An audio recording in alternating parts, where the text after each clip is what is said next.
Jaggayyapeta మున్సిపాలిటీపై TDP కన్నేసింది. కౌన్సిల్ను తమ ఖాతాలో వేసుకునేందుకు TDP వ్యూహాత్మకంగా వ్యవహరించి తీరు సక్సెస్ అయింది. ఇక జగ్గయ్యపేట మున్సిపాలిటీపై తెలుగుదేశం జెండాను ఎగరవేయడానికి రంగం సిద్ధమైంది.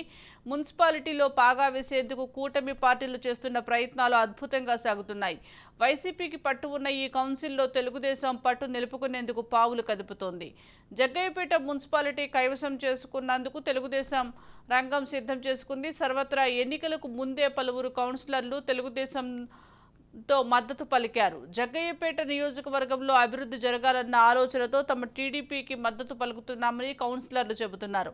మొత్తం 31 మంది కౌన్సిలర్లు కలిగిన జగ్గయ్యపేట మున్సిపాలిటీలో 14 మంది తెలుగుదేశంకు మద్దతు పలికారు. మరో 3 కౌన్సిలర్లు మద్దతు పలికితే జగ్గయ్యపేట మున్సిపాలిటీ తెలుగుదేశం కైవసం చేసుకుంటుంది.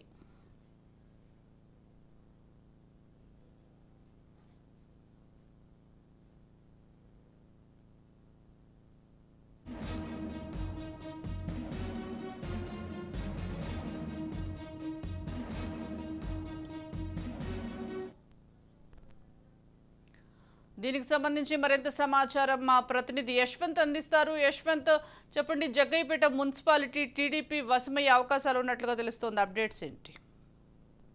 రైతు గత కొన్ని రోజులుగా చూస్తున్న పరిస్థితి మాత్రం గతంలో ఉన్నటువంటి ఇప్పటికే ఎలక్షన్లకి సమయం అంతకు ముందే చూసినట్టు మాత్రం టీడీపీ పార్టీకి అయితే మాత్రం వైసీపీ నుంచి వలసలు కట్టారని చెప్పుకోవచ్చు. ఎలక్షన్లకు ముందే ఒక ఇద్దరు వైసీపీ ఏదైతే మున్సిపాలిటీ మెంబర్లు ఉన్నారో వారు కూడా టీడీపీ పార్టీకి మద్దతు పలుకుతూ పాటు టీడీపీలోకి జాయిన్ అయిన పరిస్థితి ఏర్పడింది.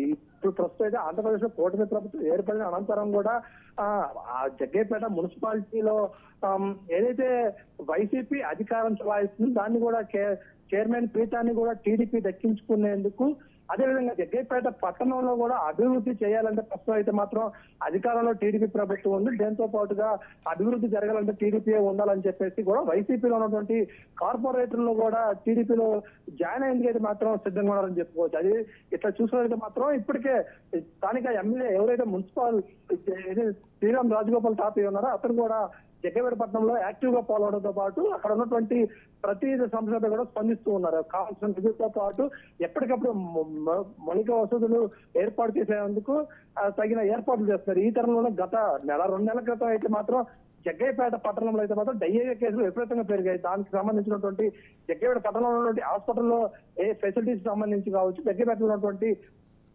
పట్టణంలో ఉన్నటువంటి ఏదైతే కాలంలో పరిశుభ్రతకు సంబంధించి వాటిపై వసతులు కావాల్సి ఏదైతే దానికి కావాల్సినటువంటి వనరులు కూడా సెట్ చేసిన పరిస్థితి ఏర్పడింది. దానికి సంబంధించినటువంటి ఇట్లా జగ్గయ్యపేట ఈ కూటమి ప్రభుత్వం ఎన్ని జరుగుతున్నప్పటికీ కూడా స్థానిక ఉన్నటువంటి కార్పొరేటర్లు కూడా టీడీపీ వైపు మొగ్గు చూస్తున్న పరిస్థితి ఉంది.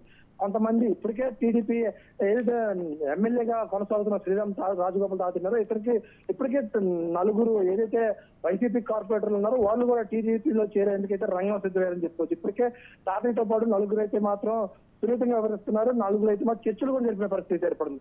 అదేవిధంగా ఇప్పటికే వైసీపీ పార్టీ ద్వారా ఎన్నుకున్నటువంటి చైర్మన్ మెంబర్ ఎవరైతే ఉన్నారో అతను కూడా టీడీపీలో జాయిన్ అవుతారనేది కూడా సంఖ్యమాలు అనిపిస్తుంది. ఈ పరిస్థితి చూసేది మాత్రం నిన్న అంటే అన్నా క్యాంటీన్ అవుతుంది కావచ్చు, అదేవిధంగా మొన్నటువంటి ఆగస్టు 15 కానివచ్చు, అదేవిధంగా జగ్గయ్యపేట పట్టణంలో జరుగుతున్నటువంటి శుభకార్యాలు కావచ్చు, ప్రైవేట్ కార్యక్రమాలు కావచ్చు, ఈ కార్యక్రమాల నుంచి కూడా ఏదైతే వైసీపీ పార్టీలో బీఫామ్ తీసుకొని ఎన్నికైపడినటువంటి చైర్మన్ వల్లపూరు రంగాబాబు కూడా శ్రీరామ్ రాజగోపాల్ తో సన్నిహితంగా ఉంటూ కలిసి మెలిసి కూడా ఆ పార్టీ వ్యవహారాల్లో కూడా పాల్గొన్న పరిస్థితులు ఏర్పడుతుంది. దీంతో జగ్గయ్యపేట పట్టణంలో చైర్మన్ అభ్యర్థి కూడా టీడీపీలో చేరతారా అనే సంఘీభావాలు కూడా పెద్దగానే వినిపిస్తున్నాయి.